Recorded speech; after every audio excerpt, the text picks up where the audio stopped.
Live Saturday night, November 13th, 2021. It's live stream with Ray and Zack, the survivor, not me, but Zack, of the Washington, D.C. Rock and Roll Marathon. And boy, am I proud of that young man for what he accomplished today.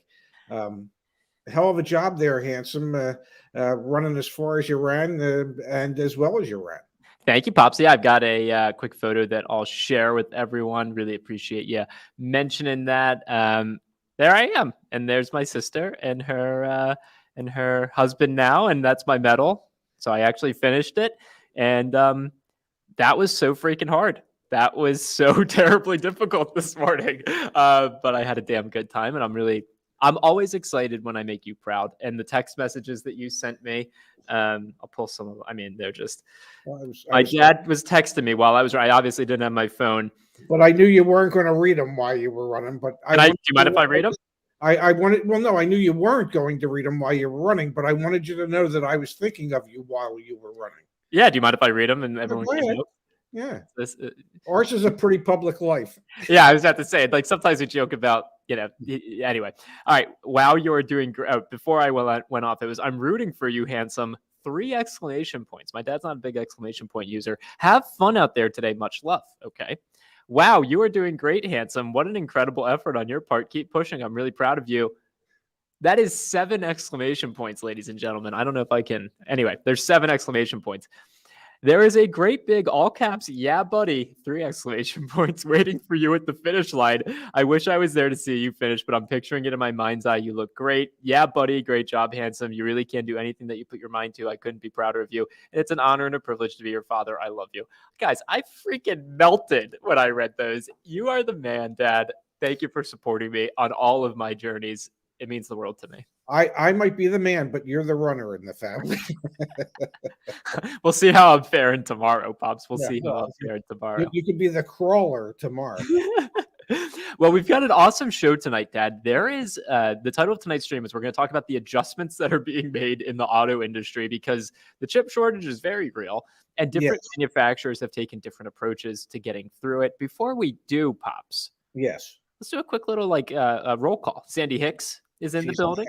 Yeah. We've got Bacardiac 151 is in the building. We've got Frost is here. Who's your daddy? Jack's in the house. Christopher's in the house. Carol's in the house. Alex is in the house. We love when Alex is here with us. Yes. Joe's here. Volt's here. We got an audience tonight, Pops. We're going to need a bigger house. We're going to need a bigger house. I think I even saw Miss Kimberly Klein is here as well. Where was that? Melissa's here. Yes. Kimberly's here. Okay. All right. We got a fun night. Super Dave's in the house. Hardcore Weather's here. Pops. The weather is hardcore in for sure today. It really, really is. Yes. Let's kick things off with what we're seeing in auto right now. Did you see the GM headline? I did see the GM headline. I saw it yesterday, and the first thought that came to my mind, well, if your ass is cold, so be it. Okay, so for those of you who are not familiar with the headline and are now very confused by what my dad's saying, comes that's the here we go. It's this article right here. Let me zoom in for you, Pops. GM removes popular heated seats option from much of lineup due to chip shortage. GM will temporarily stop offering heated seats, one of the most popular options among vehicle buyers in many of its crossovers and all but the top-end trims of its full-size pickups. GM is the same automaker who now has trucks sitting at a defunct microchip plant waiting for parts. So they've made the decision. This is what's fascinating, Dad. There are really well-compensated executives at these huge publicly traded automakers that have to say, are we going to just hold on to inventory and wait till we have all the chips to ship them as expected? Or are we going to do what GM's doing and we're going to take away what to me is kind of a run-of-the-mill, an expected functionality within a car. It is a bread and butter item that one expects even in probably the least expensive cars sold in the world today.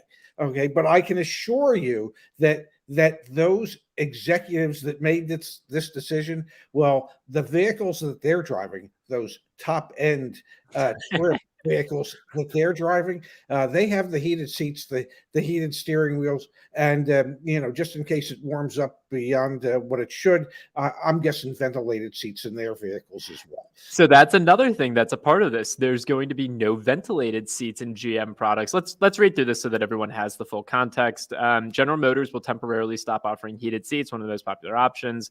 Yada yada yada. Affected vehicles also will not be built with ventilated seats or heated steering wheels until chip supplies improve. But GM said it's able to reinstate, three other features it previously eliminated to conserve chip supplies, including digital temperature displays in some pickups. Yes. Starting as soon as Monday, heated and ventilated seats will no longer be installed on more than a dozen nameplates, including the Chevrolet Colorado, Blazer, Equinox, and the GMC Canyon and Terrain. GM told dealers in a letter dated Friday. The features also will be eliminated on all Chevy Silverados and Traverses, except for high country trims and all GMC Sierras and Acadias, except Denali's. Those cars are already being sold at premiums that we've never seen before, and now they're coming without standard equipment. Yes, and what they're going to do for the customers that had pre-ordered vehicles to be built, they're going to give them a credit anywhere from, I think, 150 to I don't know, $500. Yep. Yeah, to make up for the fact that their ass cheeks are chapped. I don't know if we're allowed to curse on live streams, but I'm not cursing. Donkey cheeks. Yes, well, but I mean, I remember when Charles Barkley had a bet on the NBA show that if something happened, that he would kiss Dick Bavetta's ass, and so they brought a donkey on and named it Dick Bavetta, and he kissed it. But yes, and they said that on live TV, I might add. So yeah, ass is not one of the 7 words that can't be used.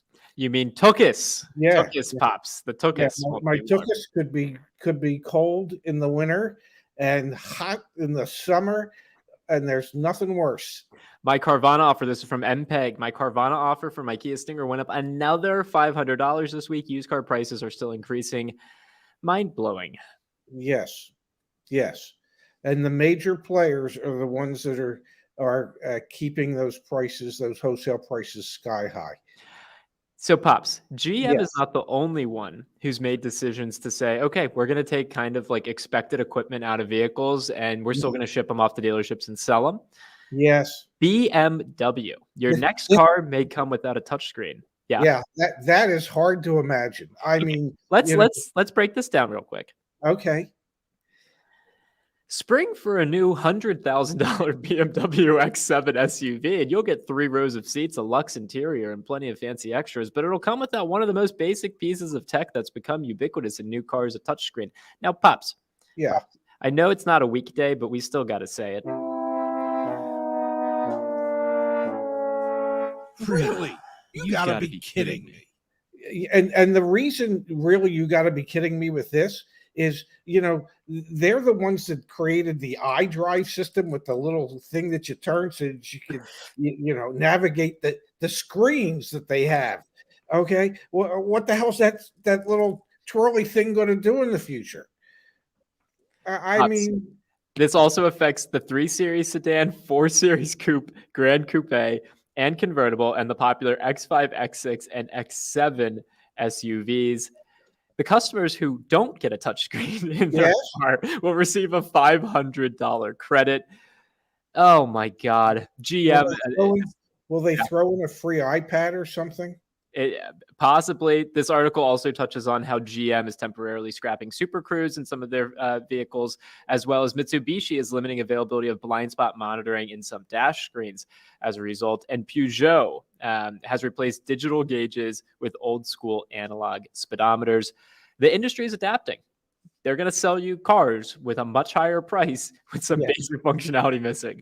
It is insane. It's much less equipment for a much higher price. What else could possibly go wrong with this scenario? So on the opposite end of the spectrum, you've got manufacturers like Ford. And essentially the stance that they're taking is we're not going to remove any of the standard equipment. We're just going to tell you to factory order and you're going to get the vehicle eventually. Like that's their stance. And that's the other approach that you can have here is we're not going to ship cars anywhere. They're just going to sit in fields and lots. And eventually we'll get more chips and eventually we'll send them off to the dealerships. And that's fascinating to me because they have a lot of vehicles sitting in a lot of different places. And we've got model years that have already flipped. So what the heck is going to happen next year when we've got new 2021s still being sold and you got 2023s around the corner? The whole industry is really, really in for it next year, I think. To suggest that this is uncharted territory would probably be a little bit of an understatement. They are navigating things at the executive levels in these ivory towers that nobody ever suggested to them when they were in business school that they would ever have to navigate stuff like this, because nobody ever suggested to them, oh, by the way, the supply chain's going to break. Okay. And nobody's going to know where to get the parts that they need. And nobody's going to know where to get chips that they need. And what are you going to do when that happens? And so they have, this is all so new to them. And I guess those that can adjust the quickest will survive the best. And those that can't quite figure it out, well, hopefully they can get back in the game at a later date. Now, Pops, you know who is out in front of this? Would that be my boy Elon? No, it's actually not your boy Elon. We've got, what is this? Para Mess Warren VV. Any updates on Chrysler inventory? Great thought. We will actually pull up inventory levels on tonight's show. Stay tuned for that. We'll do that in just a few minutes. You know who's out in front of this, Pops? Subaru? Hyundai. You're kidding. Did you see Hyundai is paying tribute to the original Grandeur flagship sedan with a Heritage Series EV resto mod? They are contemplating coming out with a simple, old school look and feel EV version of their Grandeur resto mod. And we've got more photos here. I mean, this is going back to the basics, and in a way where, you know, let me see if we got the interior shot here that I can show you. Come on. You got your little touchscreen, but like everything else is pretty basic in here. Yeah. They also are contemplating bringing back the Pony as well, which was from the 70s, and as EVs, albeit. But I mean, they're going back to the basics, which I think, honestly, look at those headlights or those mirrors. That's awesome, man. I think this would go over really well. And may I say something about those mirrors? Yeah.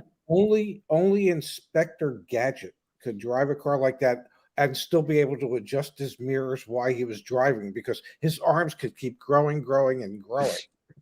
This is very true. But I mean, Pops, honestly, you got to give Hyundai some credit. We've heard from tons of consumers, tons of like kind of pundits in the space as well, automotive journalists, like, why doesn't anyone just make a simple car again? Why doesn't anyone just make the way they used to? And we're in this environment where we're running out of chips. We're selling cars with like features that didn't used to have back in the 70s, and Hyundai's literally, they're out in front of that, I think.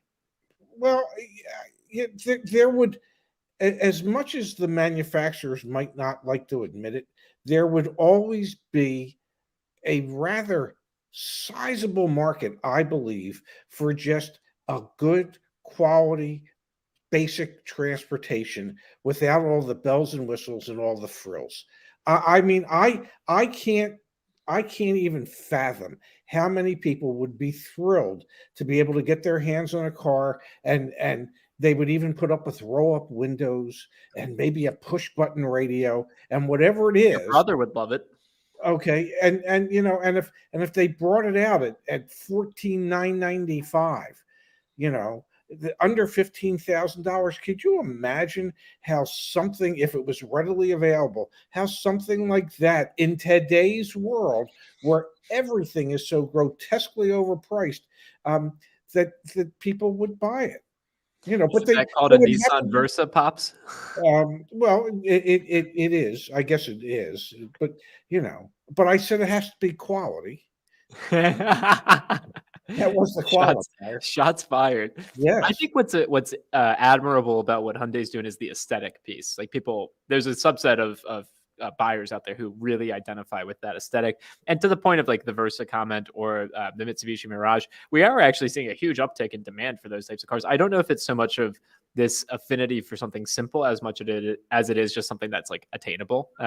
So, you know, it's kind of hard to say right now. I think it's both. I think it's something that's attainable and something that's simple.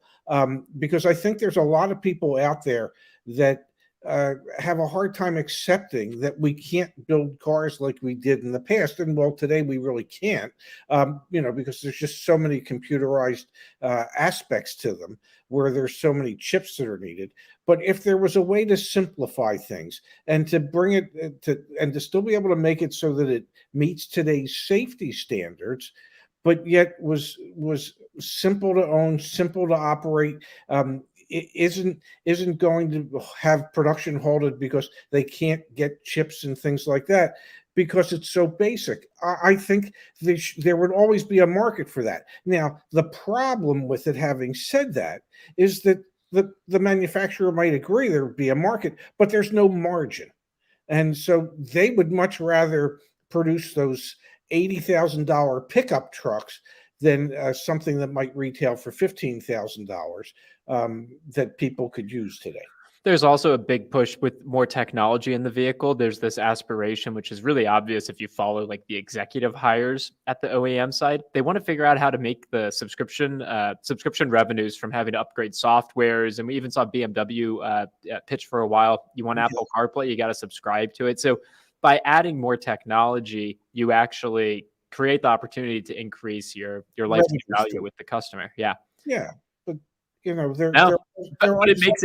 it makes it harder to just have like a mode of transportation to go from one place to another, which is to Jay Patterson, representer's comment. I'm starting to see more scooters. Yeah. Yes. They're not computers on wheels. Like you can just get from point A to point B, especially in a metro area. Yes. And I mean, but there is value in cheap, reliable transportation to get you from point A to point B. Look at our relationship. I have access to cheap, reliable transportation. It's your car. Yes. And not once have you ever made a car payment. Very rarely have you ever put gas in it. You never worry about the. Oh, sorry guys, I hit the wrong button. Sorry about that. Let me bring him right back. Yeah, bring me back. Yeah. Start talking dollars, and suddenly I'm off screen. But that's the reason you have access to such cheap transportation. You're not paying for any part of it. Do you want me to read your text messages again? Because they were really sweet. No, they were sweet. No, they were. We got Carl in the chat here saying manufacturers dropping basic amenities because of the chip shortage worries me about my Subaru Forester Wilderness factory order that I'm expecting in January or February. Pops, do you remember it was all about, I don't know, maybe 3 months ago when Subaru didn't even do factory orders? Yes. And now they do. Yeah. So we have no insight, Carl, into like their manufacturing. The one thing we do have insight into, which we'll spend some time tonight going through, is back on the YAA website. We have updated inventory levels, and we put the Subaru inventory levels here. Subaru's inventory in November, they had 1,500 cars and 4,500 trucks. This is the October numbers, so down from where they were in October by 2,100 vehicles. Their days supply of inventory to a staggering 4. So that's all that we know about Subaru. It seems like they're not really able to keep up with demand, obviously. Yes, and the chip shortage seems to have impacted them worse than anybody. Yep. Kimberly Klein in the chat. Enjoy YAA. Now would be a great time to hit that like button. I agree, Kimberly. I think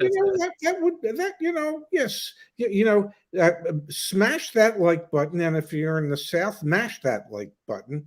But whatever you do, hit the damn like button, ladies and gentlemen. Pops, we got a thoughtful donation from VTR. Thanks, Duo and Kimberly. Chip shortage is a joke, in my opinion. I am getting all my computing devices just fine. Dealers are just greedy.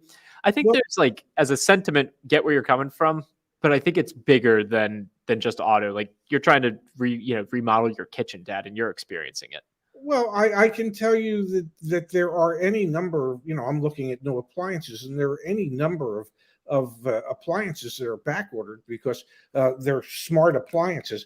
I would be perfectly happy to get by with the dumb ones, but yeah, I mean, because of chip shortages, some of these refrigerators and things just aren't available or won't be available for quite some time. And I can tell you, just the other day, your sister's Pixel phone died, and she went to get a new Pixel 6, and they didn't have them because of the chip shortage. The only thing they had left was the Pixel 6 Pro, and she, she might be professional, but she wasn't professional enough to want to spend an extra $300. Yeah, and here you go. We've got RWD, please, parents microwave died. All they could get was POSGP. Pop Sandy Hicks. Sandy, thank you for the super thoughtful Thank you, contribution to YAA. Sandy's an awesome community member. Tim in Florida is saying, why would somebody donate $50? Oh my gosh. Tim, I think it's in part because yeah. Can we just stop with Tim? Okay, Tim's a dealer in Florida. Okay, let's just stop with Tim. I'm putting him in timeout. I'll put him in timeout. Tim has nothing nice to say about us. He resents the fact that we try to educate people so that they know how to deal with people like him. Okay, and so he resents the fact that we do that, and so he trolls us. And I'm sick and tired of Tim. That's just me. Tim can do whatever he wants, but he just doesn't need to do it on this channel. Sandy, we appreciate you being a part of the YAA community, and you're an awesome member. Thank you for being a part of this. Okay, can we kick to? Yeah. I know. We were going that way. We've got Gizmo over on the Twitch, so that means we got to pull it up. Guys, I live in the UK and I just bought a BMW M340i series and got a 4,200 pound. Yeah. 4,200 discount off MS. Euro. It would be pounds in England, whatever. Not dollars, but yes. That thing. No markup. However, I have to wait until April. That's really interesting to hear. Yeah. Well, who knows what's going to happen now and then. Okay. All right. So here's the deal, Pops.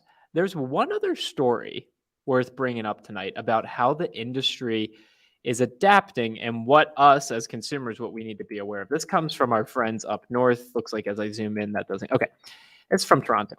Okay. Drivers being warned about important warranty issue for cars not being used enough. Have you heard about this, Pops?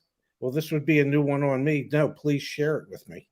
A Burlington, Ontario man says he was shocked when his new SUV battery failed and wasn't covered under warranty because his dealership told him he wasn't driving enough. Steven, I'm not going to try that, had to buy a new battery for his 2012 Mercedes ML350 in January 2021, which cost him about $360 for the battery and $150 to install. Like a lot of people, he stayed home often during the pandemic to self-isolate and didn't drive a lot. 9 months later, his new battery died. We were under COVID, so we stayed at home quite a bit. But in September, I went to Wonderland with the family, and the next day it wouldn't start. He took the SUV to a Mercedes-Benz dealership, and the battery was charged, but a month later it died again, this time for good. Steven was told he needed a new battery, but he said the one that he had was only 10 months old and had come with a 5-year warranty. That's when he was told he was not eligible for a replacement because he voided the warranty by not driving enough. I was shocked. They said I needed to drive a minimum of 300 kilometers a month. Pops, have you ever heard of anything quite like this? I haven't heard of anything quite like that, but I can tell you that last year when I was hardly doing any driving, and one day I got into the Mini and I turned it on and it said, you need to drive it more because, there's so many technologies built into the cars that need juice constantly. So there's always a drain on the battery. And so you do need to drive the cars a bit more frequently than you might think so that the batteries don't drain down. One of the reasons on the dealership level that we have to go out and do battery checks every 30 days and put the cars on trickle chargers to maintain the proper battery charges. But my car, it's a Mini. It's not even the smartest damn car out there. My car was smart enough to say, you need to take your car for a drive today. And I did, and I went out and I drove about 50 miles just to help charge up the battery. So I don't know if it's written somewhere in the warranty or the owner's manual. It very well might be. It very well might not be. But I can tell you, as a matter of fact, that you do need to drive it so that it can be recharging the battery. Because when the car just sits, even though you think nothing's on, there's so many things that are drawing down on that battery. It's incredible. But it's equal parts the battery piece, Pops, and also just like components within the vehicle have their own manufacturer warranties. The vehicle itself might have, obviously a 2012 Mercedes doesn't have a manufacturer's warranty anymore. but that component did because it was a new battery. That new like my headphones, not these, but the ones that I actually ran my recent. They stopped working. They have a 2-year warranty. Great, so I'm sending them back. But you need to know that there are these stipulations within that warranty that you actually have to utilize those components. That to me was fascinating when I saw that. And some people in the chat mentioned that Steve Lado, who has a really awesome channel. Yes. He's a lawyer and he talks about a lot of legal things. He brought that up. I'm so glad that he did because it's just something that we should all be aware of. Yes. I mean, literally, I don't know that all cars will give you a warning that, your battery's getting low due to lack of driving or lack of use. But literally, there was a message in my message center on the Mini that said, drive it for more than a mile today, Ray. I mean, it didn't name me, but it very well could have. Jeremy, thank you for the thoughtful contribution. Your videos have been entertaining and very helpful. I plan to buy a car next year and will be utilizing your knowledge. Hope I get a good deal. You got the whole community supporting you. Yep, we all will. Thank you, Jeremy. Okay, Pops. I think let's run through the new car market update and a used car market update, and then let's go to the chat and just try and address as many questions as possible. And anything that might be in the community forum that you want to touch on, I am open to.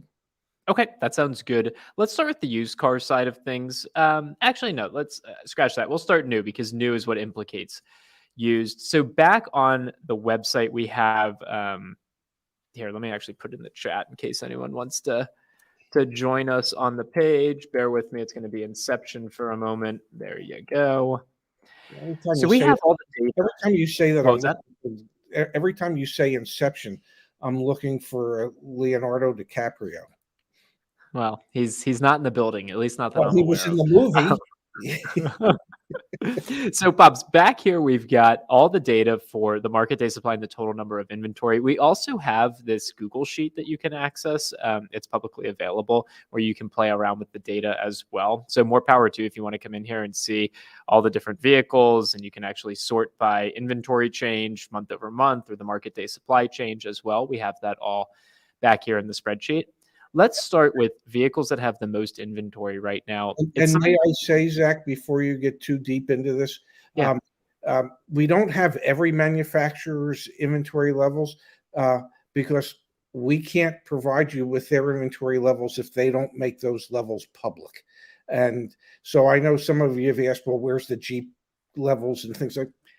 If the lost automotive continent of Stellantis doesn't report their inventory levels to people like Automotive News and others, then we can't get our hands on it, and that's why we don't have it. Exactly.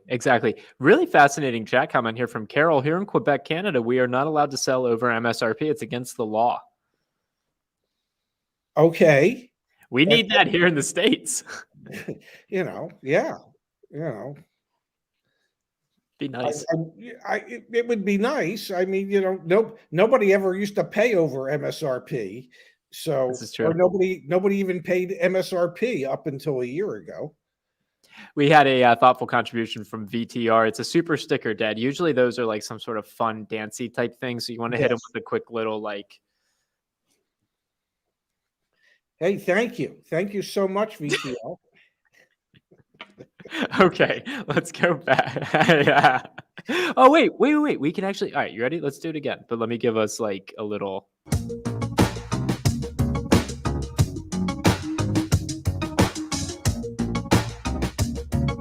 Okay, that's enough of that. All right, let's your mother would be so disappointed with me.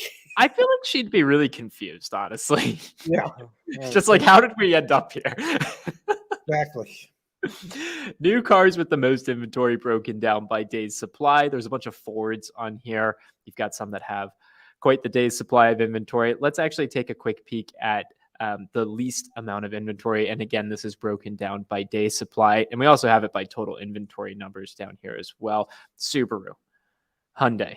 I mean, Hyundai is at a 9-day supply of inventory right now for their cars. And a 10-day supply for their SUVs. That's ridiculous. The CRV at a 10-day supply, Mazda at a 10-day supply. So although we've heard some signaling from the executives at these companies, the worst is behind us. We're on the up and up. No, I mean, what we're seeing from last month is the lowest numbers in terms of inventory that we've ever seen.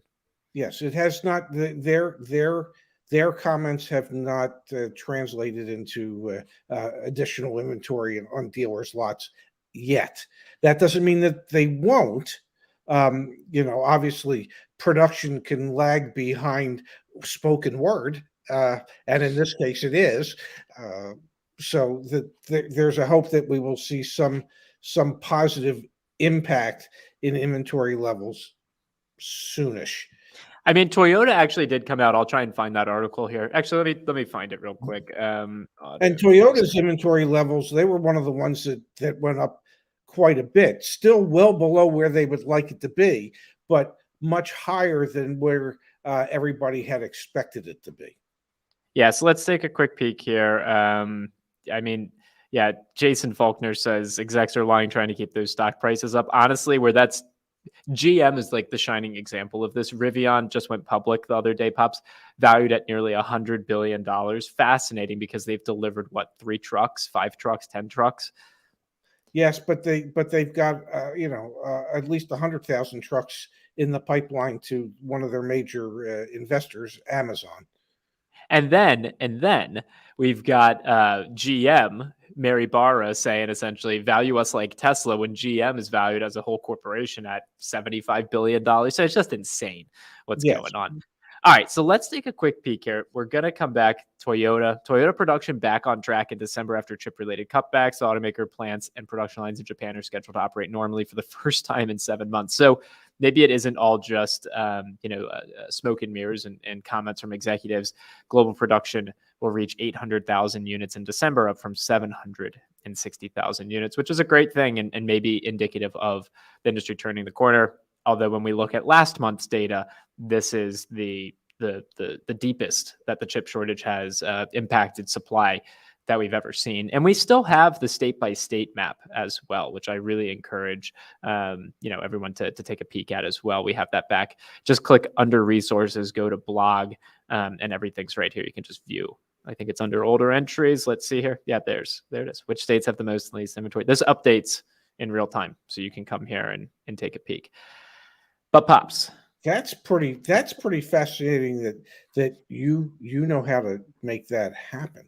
It's from our friends over at 4Eyes. You're able to embed back their Tableau worksheet here. It's really, really great. So definitely check that out. But you can see, like in Maryland, Fiat inventory. Whoops. There we go. Fiat inventory is up 100% year over year, but Cadillac's down 88%, Chevy's down 81%, Buick's down 75%. So you can just start to see Subaru's down 86%, Toyota 68%. So anyway, you can play around with this. I'll toss this link in the chat as well. And then let's talk about used cars, Pops, because it's ridiculous what's going on in the used car market. That. So used car values from the beginning of the year have only appreciated 46%. Is that what you're saying? We talked about this during the week, but we ended last year. That's the orange line here.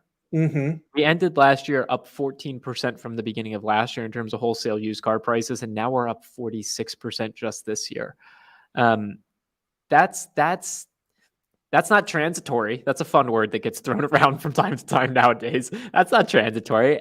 And there's no way inflation's only at 6.2%, if you ask me. Used cars shouldn't appreciate 60% over 2. I mean, that's just, as you like to say, knuck and futz. I mean, that's crazy. It is. And historically speaking, this is the time of year where in normal times, and last year, 2020 was not normal times, but 2019 was. And typically at the end or the last quarter of the calendar year is seasonally, we would see wholesale used car prices declining. And this year, it's the opposite of that. It's insane. It was a 2-point jump week over week, a 2% increase on the wholesale side. Retail listings are following suit. Retail listings are up over 30% in terms of their price out on the market. They ended last year up nearly 6, 7, 8 points. So it's just pure craziness. And what's happening right now. We had, and the year before they ended the year 2% down. And we had some people in the chat earlier saying their Carvana offers keep going up. I mean, yeah, it's insane. So for anybody out there who has been leasing their car and their lease is coming due, Okay. If you have any question about what you should do with your car, you should buy it, because you will have the opportunity to buy that car for somewhere between 25 and 35% below its current market value. And it's not often, and especially today when it comes to buying a car, that you can buy a car below its market value. So this is one of the rare times in the history of leasing where you can make out like a bandit, because you will be able to buy the car significantly below its real, honest to God market value if you were to turn around and sell it. Now, Pops, can you banter for just a moment? Okay, what did you want me to banter about?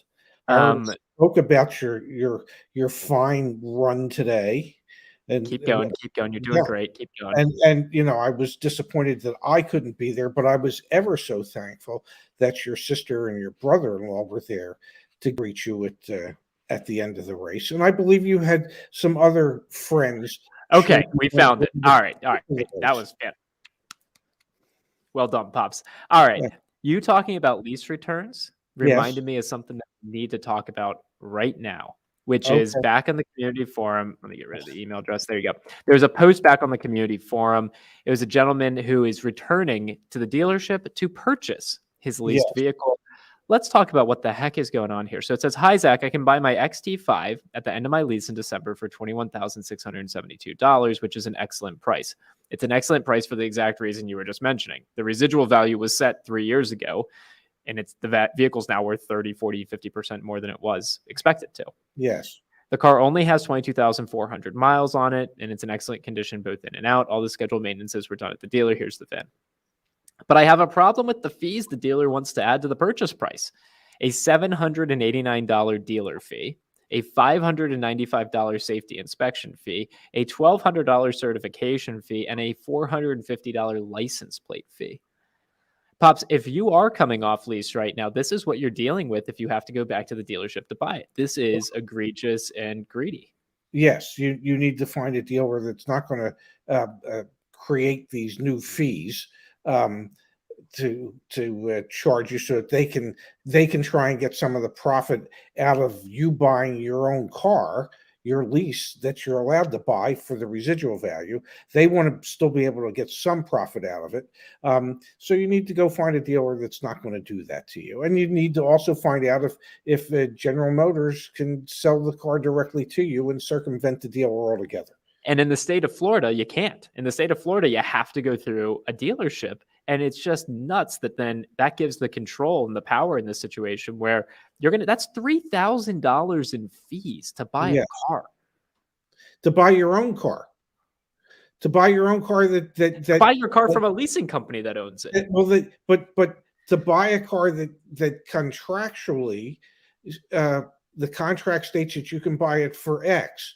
And now the dealer saying to you, well, you can, but now you have to pay us additional fees on top if you'd like. And that is what's the nice. There's no bull big enough, okay, to make that much poop. You said it better in the past. I mean, there's not a big enough bull to make that much poop. There isn't. I mean, and that's and somehow there needs to be an agency within the confines of the state government of Florida that will stand up for the consumers and not allow the dealers to get away with this, because it states plainly in their lease agreement what the customer can buy that car for at the end of the lease. But if the state of Florida says, well, you can't buy it directly from the lease company, you have to buy it through one of our licensed dealerships. Well, I don't know why that gives the license, bless you. I don't know why that gives the licensed dealership the right to be able to just make up fees that you're forced to pay because, well, the state says you can't buy it directly from the leasing company. There needs to be a Consumer Protection Bureau somewhere within the confines of the state of Florida that would at least stand up for the consumers. Just another reason why I would never, A, live in Florida, B, buy a car in Florida.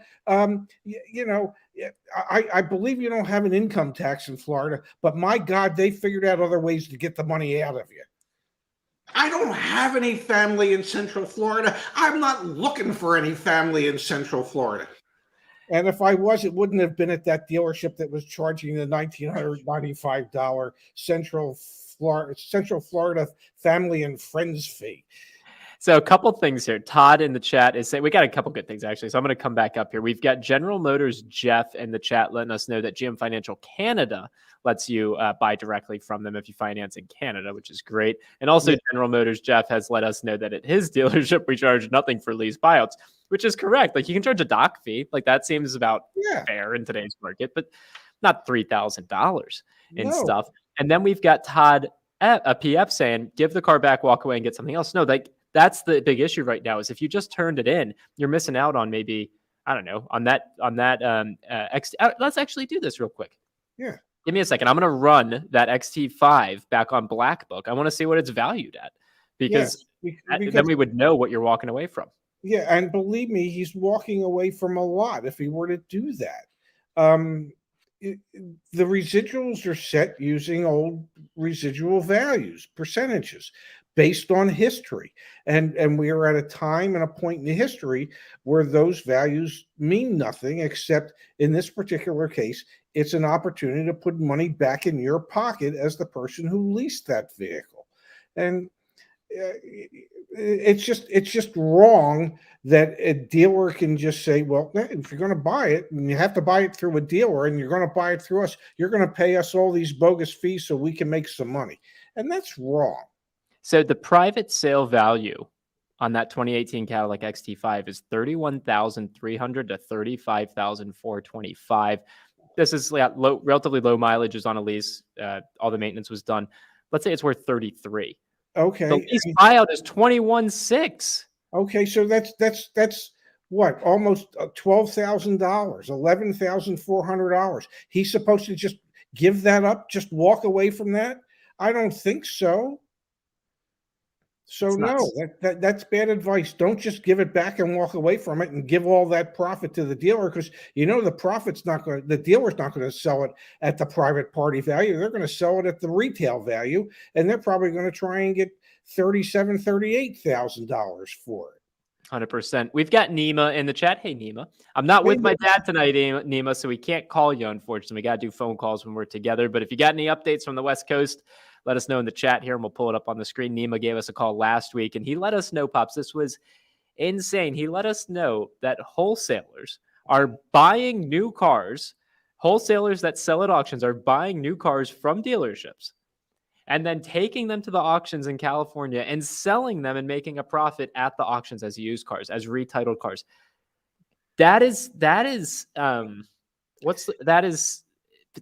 How? Why? I don't know, but if I were a dealership and I really wanted to cut expenses, and I would cut out everybody in the sales department, including all my managers, and I would just bring all the cars in, and then I just take them to the sale and make all this money and never have to pay any commissions or any salaries.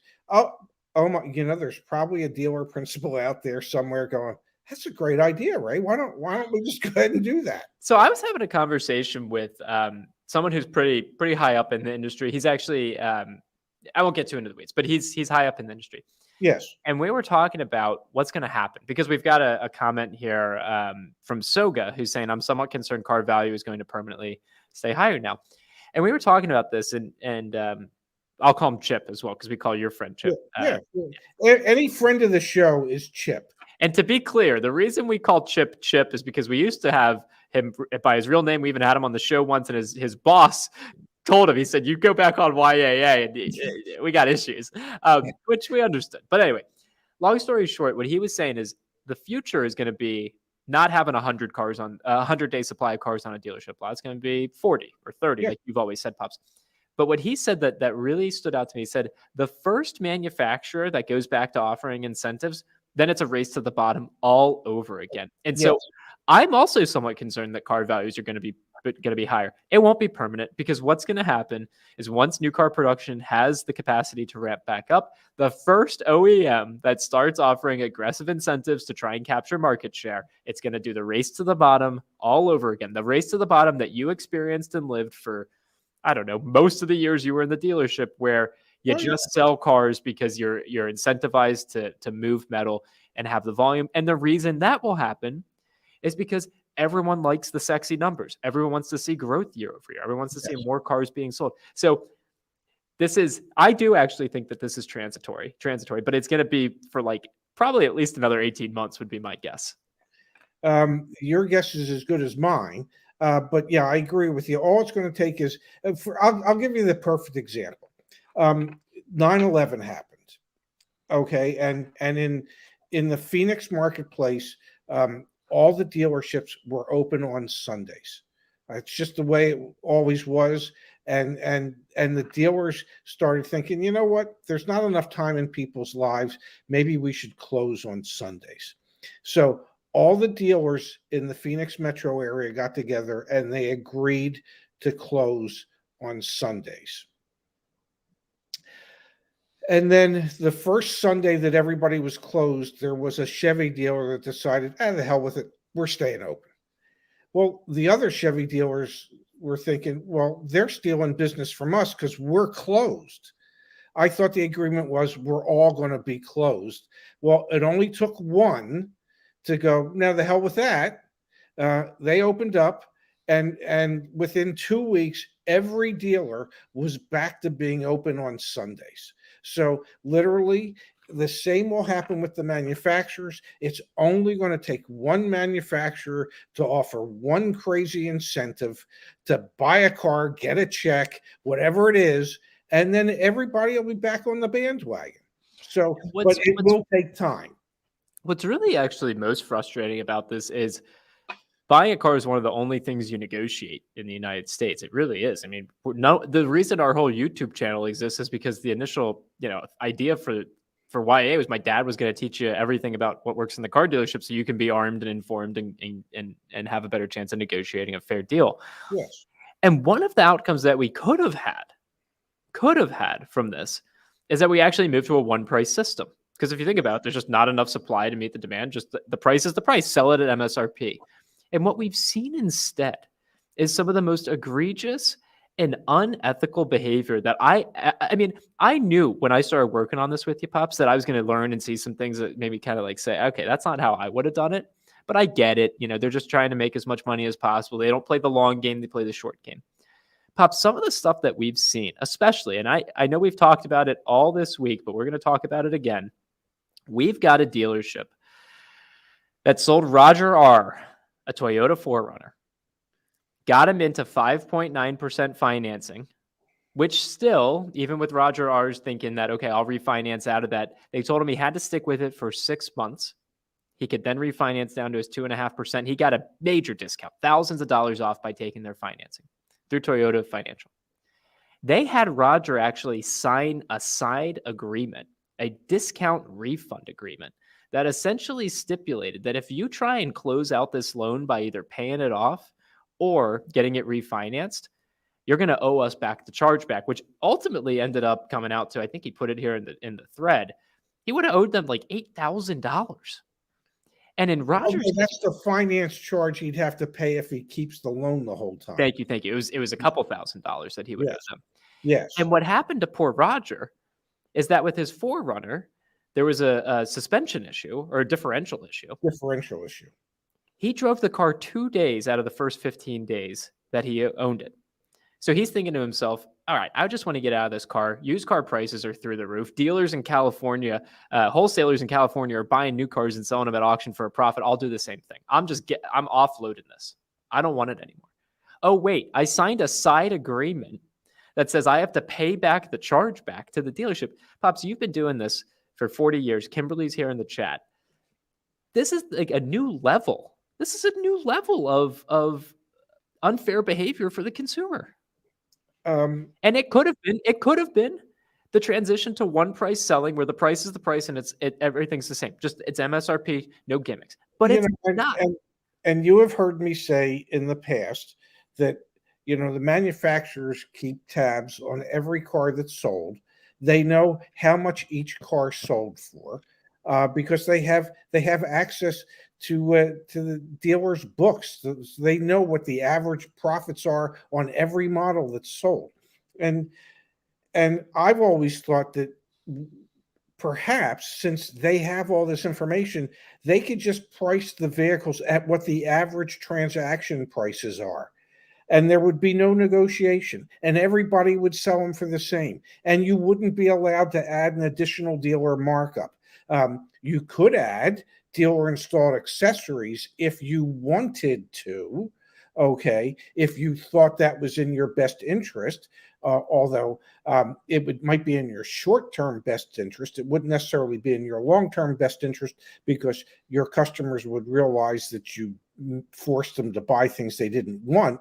But that would be what I see as a way that this could have all ended up, where manufacturers said, we know what the average transaction prices are, we're going to price the car at the average transaction prices. It's no longer going to be manufacturer's suggested retail price, it's just going to be the retail price. And we can't get there, because dealers, as I like to say, they're very creative people. And as others have commented, it's not that they're creative, they're crooks, but they're very creative in the sense that they will figure out other ways to make money or punish a customer. And that side agreement is one. Those fees on that lease buyout or another. It just really spawns bad behavior on the part of those who own these dealerships. And let's be really, and not all dealers. No. But more dealers than not. Yep. And we are intimately aware of it, because we offer live chat back at YAA with an auto advocate, and all that we're seeing left and right is stuff like this. It's not a lot of the good stories that you want to hear. And I was going to say, Pops, the other alternative that you have is like Carvana or Vroom or one of those, like you go to one of those. The issue with those, and I posted this actually, it's just a quick little plug. I have a TikTok. Okay. And I posted this TikTok recently. Carvana was actually selling a stolen truck. Like, I'm going to play this really quick, Pops. Okay. You ready? Yeah. Because TikToks take so much time. It's very quick. Yeah. So there's this viral TikTok of someone who bought a truck at Carvana. It turns out it was stolen. Let's watch it. I'm going to break down exactly what happened. I'm sorry. This has to be addressed. How did this become this? Become this? Become this? Okay. So, like, literally, Carvana is on probation in the state of North Carolina and could get their dealer license potentially revoked because they've been selling cars without titles and registration. That poor woman, Erin, on TikTok, who I ended up having a conversation with, her boyfriend, her husband, I don't know, her partner, was sold a stolen truck. So your options are go to battle at the dealership, which honestly, this could have been an opportunity to not have to go to battle anymore. Or you go to like Carvana and Vroom. They're growing so fast and so quickly. Google search Vroom Better Business Bureau. You're going to be scared out of your mind to actually do business with them. Like, your options right now as a consumer are just very limited. It could have been better. And unfortunately, I feel like we've made things even a little bit worse. And that's what's so frustrating for you and me is like the whole idea behind YAA is like, let's empower people. And every day we're seeing new ways that you could kind of get screwed. And it's frustrating. It's really frustrating. And part of our job now is to expose all these new ways that dealers are coming up with to try and take advantage of customers. It's no longer about how to create a more level playing field. It's how to prevent our members from being taken advantage of by unscrupulous dealers with some of these new tactics that they're employing. And, the whole aspect of what we're trying to do has changed dramatically. 100%, 100%. We've got Laquita in the chat saying, who wants to go through life trying to beat somebody up over price? What a waste of time. How does that make you feel good about yourself? That's honestly what I'm most passionate about. If you think back to the origin story of YAA, like, yes, I'm very passionate about trying to build a platform for advocacy. I'm actually more passionate about spending time with my dad. Growing up, I never saw him because he had to work quote unquote half days, which were literally 12-hour days where he left at 8 a.m. and I saw him at 8 p.m. and I'm like already in bed. And like my dad's compensation, his entire career was tied to how much gross profit he could hold. And he's a pretty good guy. And I think that's what held him back in his career is he wouldn't take advantage of as many people as he probably could have and should have. Should have in the sense of advancing your career in auto. Yes. And so this whole antiquated structure is so messed up. And you know what? The franchise dealer laws that every state has passed are going to it's never going to go away until those laws go away. And there's so much legislative money tied up in all that that's not going to change anytime soon. Like there's trillions of dollars in industry tied to this system working the way it does. Like one thing we haven't talked about on the channel, Dad, the banks that do the floor planning for the dealerships, they're like, what the heck's going on right now? Because no one's floor planning inventory like they used to. Like that's a system that you don't really think about that probably billions of dollars transfers through annually. That like our economy is like built on the back of floor planning from banks and credit unions to dealerships, lines of credit that are currently not being tapped. Like whether it be the credit that the dealers have to buy the cars or the credit that the consumers are given so that they can buy the cars. The whole thing is based on credit. I'll just share an example of how I approached things. Back in, was it 2007, at the beginning of what ultimately became the Great Recession, I noticed there was a slowdown. And my job as the new car manager at the Acura store was just to always figure out how to sell cars. And I came up with the idea of we would have a whiteboard. We would post it at the receptionist desk. We would list each Acura model, and it would simply say like Acura TL. And it would be the customer's price is invoice plus $200 less any factory rebates. And all the customer had to do, literally, was pick out the car they wanted. We would then grab the invoice for that car, share it with them, show them the invoice, mark it up $200, and then subtract out any consumer rebate that there was from the manufacturer, of which there always was something, so that you knew exactly what we were charging. It wasn't all smoke and mirrors. It wasn't games. I was trying to figure out a way then to make it as easy as possible for people. Some of my salespeople who work on commission hated me for that because, well, there wasn't anything but mini commissions because all you were making was $200 per car. They didn't have the opportunity to apply their craft and separate as the people from as much of their money as they possibly could. But I was just, this was like 2007. I was just trying to figure out a way to make it easier for everybody to sell a car quickly so we could maintain our numbers in a declining market. So there's an example of somebody looking at a situation going, okay, here's how we're going to adjust it, as opposed to how a lot of dealers are looking at that situation today and going, okay, how is that we can even take more money from the people?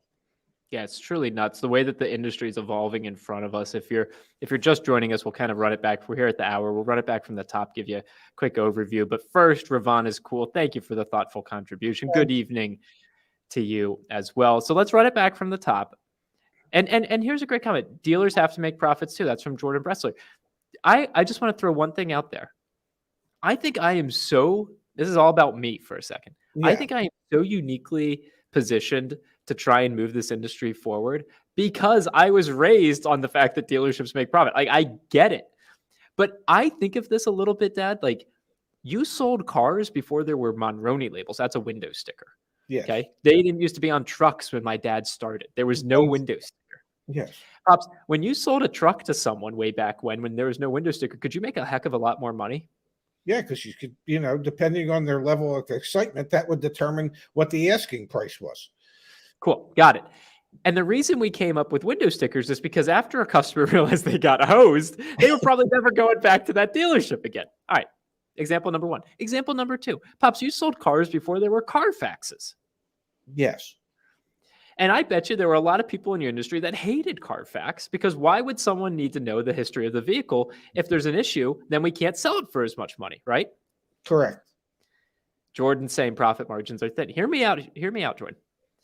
Carfax came around. People actually get behind that because we realize the inefficiency of selling people broken cars and the resentment that they then have. Think about this from a whole system perspective. On the sales side, there's still all the smoke and mirrors and all the BS. I honestly think of what we're doing here at YAA as like window stickers and Carfaxes. Like eventually everyone should just, like the dealership itself should just get behind the idea that it can be more efficient and that you can build relationships that last more than a one day in a seat, try and take as much money from someone as possible way. That's, to me, the opportunity. Margins go up when costs go down too. You don't have to just take a bunch of money out of someone's pocket. And I'm not saying we should get rid of jobs or whatnot, but like it's a more efficient system if you figure out a way to like bridge the information asymmetry and just give the people the info that they need. And yes, many dealerships operate on very thin margins. I get that. Especially pre-COVID, but post-COVID less. Yeah. I mean, come on. I was in the industry for 43 years. I mean, my task was to see to it that the store that I worked in made money, was profitable after all expenses. I get all that. It's what level of profitability do you need? And I get capitalism is, hey, he who ends up with the most wins the game. I get it.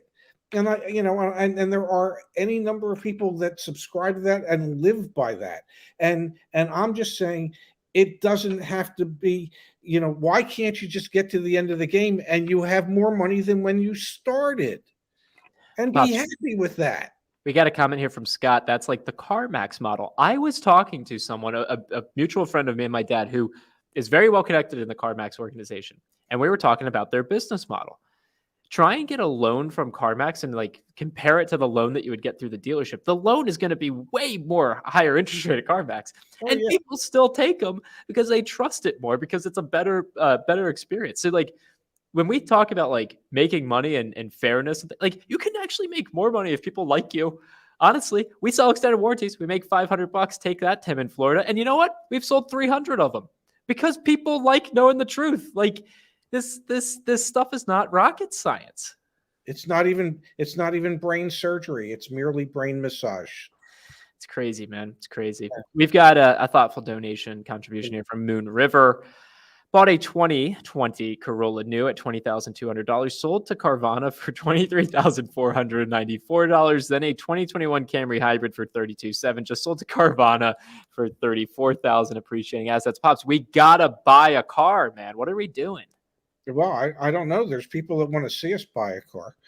We should do it. I honestly think we should do it. Well, your investors gave you money. I mean, nobody said we shouldn't blow it all on a Bugatti. I don't know if I could get that one approved, but maybe like a Mirage. Yeah, maybe. We've got from Neil here, is KBB non-relevant anymore?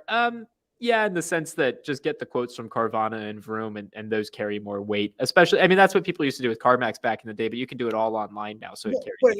And here's the difference. Kelley Blue Book has never stroked a check for a car yet. Okay, but Carvana and CarMax and Vroom, they literally will. So when they give you an offer, they are literally prepared to back that offer up with a check or a direct deposit to your bank account. That's a huge difference. Kelley Blue Book is just, they're looking to share information with you. They're not looking to spend any money for you. How does Kelley Blue Book make money? I mean, they charge dealers a subscription. Yeah. Michael says, YA members would like to know what car you would buy. I don't know, man. I don't know. We should do it, Pops. I really think we should. Okay. Then I'd have a way to actually to come visit you. Well, you do. It's called Amtrak at the moment. It is indeed. You like the quiet car. I do like the quiet car. Okay, so for those who are joining us here at the top of the hour, let's just run it back really quick. There's a lot of things that are changing in auto because of the chip shortage. We talked about at the beginning, GM, because of the chip shortage, is taking out heated seats and ventilated seats and heating steering wheels starting Monday from most of their models except for the top trims. BMWs all the way up to the X7. $100,000+ SUV is being sold without a functioning touchscreen because of the chip shortage. And then we have other OEMs and manufacturers taking a different approach where they're just going to say, you know what, we're going to hold on to trucks and cars, and this is Ford, and we'll ship them once we have all the different pieces. Do you think BMW is going to put a sign on the touchscreen that says "Please do not touch"? I mean, maybe. Don't waste your time. Don't be touching it. No need getting any fingerprints on this son of a gun. VTR, thank you so much for the donation, my friend. Long-term thinking is non-existent with dealerships. New sales guys are so impatient. The entire experience is so broken. Yeah, Pops, you used to have so much turnover in your sales staff too. Yes. Most dealerships do. Yeah.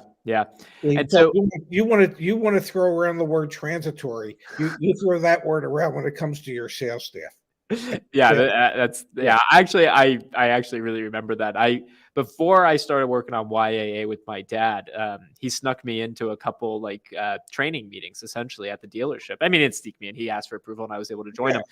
And I was just like, what the hell's going on here? Like, no one seemed to care. Like, it was so, it was definitely disappointing to see. Yes. Yeah. Scott here. I sold cars for about a year and really liked it. I loved it, actually. Yeah, it's fun if you can help people. Really, really is. I loved it too. I had a great time, but I had a slightly different approach. Yeah, exactly. I was looking to make a customer for life. I was looking to sell each customer many cars as opposed to selling each customer one car. 100%. Yeah, so it's nuts what's going on in terms of the changes. And then the changes that we're seeing on the dealership side that we've been talking about are just an incredible amount of markups, which that's nothing new. We have the lease returns that are now getting fees tacked on out the wazoo, so the dealership can try and make money there. So that's something to be aware of. And then now side letters attached to your car deal that you're going to owe money back if you refinance out of a loan. So just pure craziness what's going on in the industry. Pops. Yes. Let's do just a very, very, very brief promo for YAA. Then we're going to the chat. Sound good? I'm at your mercy, buddy. All right, gang. So we've got two things that I think are worth and relevant, worth sharing here. First one being back at joinyaa.com. No longer do you need to give us a VIN. We can actually run your extended warranty quote, the vehicle service contract quote, just from the homepage. So just fill out this quick form. You'll get no phone calls, no spam, no BS, just a response from either Kimberly or me or Candace. I've got a question. Do you have to have a membership in order to get that quote? Do you have to pay us $19.99 a month in order to get that quote? No, and the other thing is we're now offering interest-free monthly payments up to 36 months. So anyway, those are like advancements there. I just want to make everyone aware of it. If you're in the market for one, great. If you think extended warranties are stupid, don't fill out the form. Either way, we make $500. AUL is the administrator to do it if you're interested. The other thing that I want to share, Pops, is, and I'm going to pull this up, our vehicle listings. These are just the design files. I should have something to demo on next week's stream. When you want to go to buy a car, we want you to start at Join YAA. You'll be able to search all active listings online in one place from YAA. A few differences here. We're actually going to show you the total price. So the dealer's going to advertise a price. We're going to tell you what the total price is with taxes and fees. We have the doc fees for every state. We obviously have the taxes and things like that as well. And then you're also going to get coaching. So we've got our coaches, obviously Pops and Mario and Kimberly. We still got to get that headshot in here, but we'll make that happen. And what that looks like when you're actually looking at a vehicle, let me find it here. It's pretty cool. There's no lead gen forms. There's no forms that send your information off to a dealer. There's no form at all, actually. There's a Get Me Started button that gives you our 4-step buying guide, which comes from Pops. Speaking of which, Deal School 2.0 should be out in another couple weeks. We give you that breakdown of the total price with my dad's acknowledgement of what the heck you can and can't negotiate. that vehicle service contract with Kimberly coaching you here, and all the information you need to analyze a vehicle with Mario's recommendations there as well. And then once you've found a car that you're interested in, you take it back to the community forum. How we help. Where is it? YYAA, our community. And ask us for help. Go to the Review My Deal Buying or the Review My Deal Leasing, or just put a question in the community forum. We literally have a team of people that go on here and support and answer questions. That is my sales pitch for the night about YAA. Nicely done. Nicely done. Thank you. Proud to be a part of it. Yeah. Yeah. And how much do we make from all that? If you buy stuff, we make money. If you don't buy stuff, we don't make money. It's great. It's fine. Yeah. We make, in most cases, we make bupkis. But lots of thoughtful donations, which we appreciate. Melissa, thank you. 10 months with YA, and my head is still spinning with the changes. Yeah. Thank you, Melissa. Thanks for being a part of this for so long. Do the VSCs from AUL detail what is included and what's covered? Yeah, 100%. We'll actually send you the contract. You can set up a call with Kimberly or Candace on our team to meet with us, to ask questions. Like, there's no games. Paul says, I hope you sell 1 million VSCs. Can't they actually access the contract right online? Yes, you can actually, if you have your VIN number, just create a free account and you can run it right there. Alberto says, do you think MSRP will be what new car shoppers regularly pay 2 to 3 years down the road? Very well might be if inventory shortages remain. But like we said earlier, all it's going to take is for one manufacturer to say, the hell with this. Let's offer a big rebate and see if we can move the needle. And then once one manufacturer does that, the others will follow. Yep, 100%, 100%. Sandy says, I have the VSC through YA, couldn't be happier with it. Saved thousands from what the dealer offered me the day my car was delivered to me. Thank you. This is awesome to know that we're actually helping people. And VTR says, great Figma designs. Yeah, there's a woman named Catherine on our team who's really incredible. And kudos to Arash and Vera. We should have this hopefully out by the end of the month, which I'm really excited about. Me too. Okay. Chat time, Pops. Yeah. I'm here for you, buddy. You know, I almost feel like I ran a half marathon today, but then I realized it wasn't me, it was you. Yeah, I don't know. I'm feeling a little, but we're good. I'm okay. I got stamina. Okay. All right, let's see here. We've got from KPP, what are acceptable dealer imposed fees? Well, what are acceptable dealer imposed fees? Every dealer is going to charge you a dock fee. In a lot of states, the dock fees are capped. In Maryland, it's capped at $499. In California, it's capped at $85. In other states, it's not capped. Florida, for instance, is like the wild, wild west of dock fees. I mean, where we have seen dock fees of $999 at dealerships in Florida. But dock fees are a fee that you are going to be asked to pay wherever it is you buy a car, in whatever state it is. And fees that you should always expect to pay are your state fees, sales tax, licensing, titling. If there's any county or city taxes, those are fees that you're going to have to pay. Tire tax fees, things of that nature. There's a t-shirt or a sweatshirt you've seen me wear that says, if it's taxable, it's negotiable. So if a fee is not taxable, then it's typically a real legitimate, honest to God fee. The dock fee, just so you know, is taxable. It is a profit center for the dealership. So you can try to negotiate that. You might not get all of it or any of it, or you might get some of it. And normally, if they do, they'll reflect whatever amount that they're giving you for it off of the selling price of the car, because they're going to show that they charged you the dock fee just like they've charged everybody else the dock fee. Yep. Well said, Pops. And yeah, Scott saying, yeah, Florida dock fees are crazy. Florida, buying a car in Florida is just, it's otherworldly, in all honesty. Yes.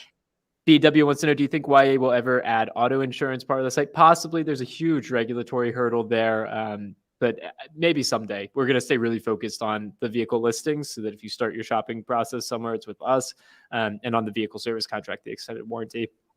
Want to honestly make sure that we do those two things really, really well. I think there's a lot of opportunity. I4 Tiger just put my VSC quote through YA, hoping I can cancel my current VSC from the dealer and save at least a few $100. This reminds me, Pops, me and Kimberly talked last week, and hopefully before the end of the year, we'll be able to put together, honestly, a like step-by-step guide of how to cancel your extended warranty through the dealership, because extended warranties, the vehicle service contracts, they have prorated refunds. There's typically a $50 fee, but you can cancel and get your money back. And so whether you're going to buy another one or not, you should know how to do that. And Kimberly's talked to me a little bit about like writing some email templates for that. So hopefully by the end of the year, we should have that as like a step-by-step guide. I'm really excited for that because it's a way to get some money back in people's pockets. Sure, absolutely. And if not, at least lower their the balance due on their loan. Milo says, Pops' text messages were damned heartwarming. I'm going to call my dad now. Honestly, again, they touched me when I got my phone after the race. I showed them to my sister, her husband. It was awesome. Well, I couldn't actually be there running next to you, dropping dead, to whispering those things in your ear, but I at least wanted to whisper them into your phone so that after the race, when you had the opportunity, you'd know that I was trying to be there just about every 100th step of the way. Much love, man. Much love. It was so hilly, so hilly. Yes. David Morales, thank you for the contribution. Love the channel just for S&G. I ran a Carvana quote for a 2019 Sorrento. Willing to buy for $22,000. I owe $15,000 on the car. He's thinking, Pops. He's thinking. Yeah, well, it's just it's an amazing time in which we live. If you have a car that you don't need, that you can actually sell it and end up ahead of the game. 100%. We should honestly make a video sometime soon. We should see what your Mini's worth. We did a video. What was that? Maybe like 6 months ago, 8 months ago, 6 or 7 months ago. Yeah. Yeah, we should do that again. I mean, I'm saying you maybe you sell your lease and then we buy a YAA car. I think that'd be really fun. Yeah. No, absolutely. Yeah. Scott says, what was Zach's half marathon time for the last race? Scott, I did an hour and 41 minutes today, and the one that was 3 weeks ago was an hour and 37 minutes. Yeah, I was really happy with myself. Really, really, really proud. Honestly, I didn't walk at all, and that was a huge accomplishment. These hills, man, they crushed me. And if I may be so bold, you finished in the top 8% of the entire field. So you did a hell of a job. Thank you, Pops. I really appreciate that. Yeah. All right. I was running like a year and a half ago. Yeah, this is true. Yeah. Okay, we've got enjoy your knees while you're young. Yeah, I'm in pain right now, but that's okay. Sue Gator Mom says we own 2 Teslas with free supercharging on both. We mostly charge at home anyway. Yeah, there's a lot of EV conversation going on in the chat right now, Dad. We've got if you do nothing else by the end of the first quarter of next year, we need to get an EV expert as part of the YAA team. Yeah, so I've got an open question to the chat. Who are your favorite people in EVs? Like whether they're reviewers or experts, because I want to talk to them about like joining YAA and helping us produce some content, because my dad's not an EV expert, I'm not an EV expert, but YAA stands for Your Advocate Alliance. It's like the Marvel superheroes of like advocates. And so tell us in the chat, who do you like for EVs so that I can reach out to them and see if we can get them to join us here. Because actually I had a call with our Jordan Bressler says I'll join. Okay. Thank you, Jordan. Rich Rebuilds. I'm familiar with Rich. He's huge though. I don't know if Rich will give us the time of day. Maybe. Maybe it'll be pity time. I was talking to our rep over at AUL, and he was telling me that they've got a product that they're looking to get out there that's like a Tesla specific vehicle service contract. And he was telling me like the amount of parts that could go wrong in the Tesla is like so much smaller than an internal combustion engine. It's going to completely change the vehicle service contract, the extended warranty game, this whole repositioning around EVs. Yeah, no, absolutely. Yeah, it's more about software. It's less about, lubricants and things firing off in the engine bay. But we really do need an EV expert. That has to be something that gets handled by the end of the first quarter. Sandy Monroe. Okay, you heard it here first. Pops is telling me Sandy Monroe is a name that's come up a few times here. So okay, I'll see if I can find reach out to Sandy. Let me actually write that down. Oh, I've learned tons from the Car Care Nut on my PHEV. I've actually been in touch with AMD, excuse me. And he's interested in doing a video with us. So stay tuned for that, Melissa. Hopefully we'll have the collaboration there soon. All right. You got a vamp pops. I got to write down Sandy. Okay. Sandy. Yes. Susan, whatever her name was. You know. Come on now. So Sandy Monroe. Is the reason we're going extra long tonight because your girlfriend's out of town? I just need to know. Could be. Frost says now on YouTube and Twitch. Nice. Wow. Yeah, very nice. Because Indeed. Normally you keep me on for like an hour, and we're at an hour 20, and I'm just, and I'm thinking, well, apparently he's got nothing to do tonight. I'm gonna go eat some ice cream and fall asleep. Okay, yeah, take some ibuprofen for your knees. Everything's sore, man. Now let's call it a night. Actually, Pops, we've got again back on the YA website all sorts of fun stuff there, and we'll be live on Monday. I should mention, Pops. Yes, we've been doing a daily show back on the YAA channel. We're actually going to start doing that show on the Zack and Ray channel starting on Monday. So let me actually put that in the chat. So if you like news you can use, daily news you can use, that's now going to be on the Zack and Ray channel. We're going to go back to just dropping a daily video on the YAA channel. So here is there you go. That is the Ray and Zack channel. If you want to tune in, we're going to do daily live streams at noon. It's going to be over on that channel. Our normal daily videos, like we used to do before the live show, will be on the YAA channel. And we still have the podcast. Just search news you can use, and you'll find the podcast on Spotify and on Apple Podcasts. And Stitcher and Twitcher and wherever your podcasts are found. We've also got 2-Bit Da Vinci and Larry Lynch. Okay, I got some. Oh, Annie says, "Hey, quick question before you leave." All right, Annie. All right, okay. What is it? Wait a second. I can give us a little background music while we.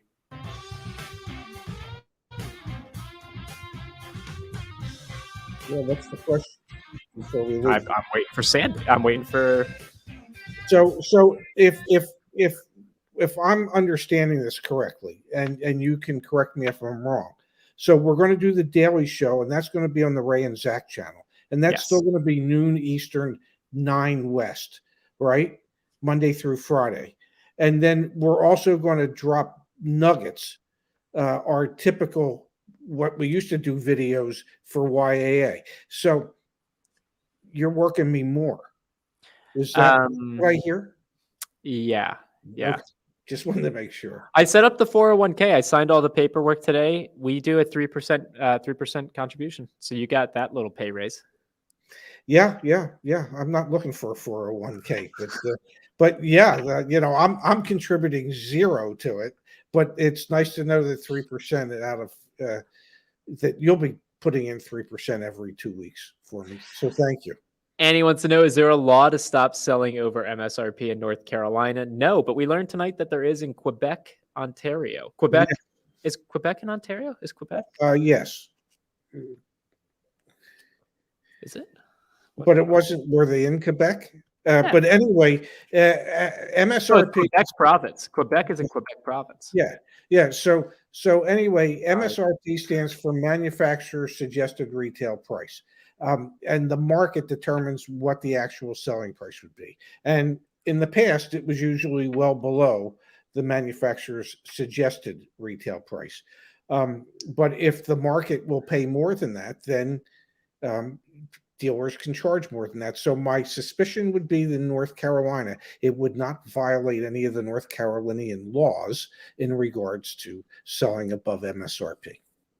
I like General Motors Jeff. General Motors Jeff, you're welcome back on the channel. He says Ontario and Quebec are provinces. Yes, and Quebec's also a city. I needed that. The like states. Yeah. Provinces are like states, but Quebec's also a city.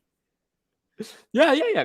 And then there's also isn't there Quebec City as well? Yes. But what I'm saying is there's Quebec and then there's Quebec City.